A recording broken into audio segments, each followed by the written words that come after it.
माझ्या पप्पाने आहे ना दिवाळीला आम्हाला सगळ्यांना भारी भारी तुला आणले. माझ्या पप्पाला मी कपडे आणायला लावणार. कपडेच काय बुट बी आणायला लावणार आहे. आणि फटाक्या तेच का ना.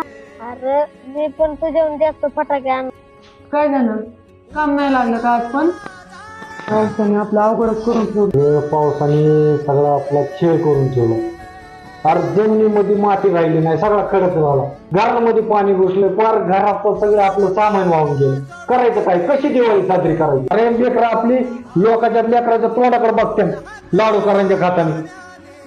आता काय हात असून हात मोडलेवानी झाले. पावसाने तर लय अवघड केलंय आपलं. नको नको करून ठेवलं. मम्मी पप्पा मला कपडे लावले ना सगळ्या मित्रांना कपडे. बघू आपण काहीतरी बघू, पुन्हा कोणतरी उसने पासने पैसे बघून तुला कपडे आणावं. खायला नसू द्या, पण लेकराची दिवाळी साजरी करा. आपल्याला खायला आहे का नाही हे लोक बघायला नाही. आपण काय करू, एखाद्या दुकानात उधार कधी आणतो. कपडे बुट बघूया.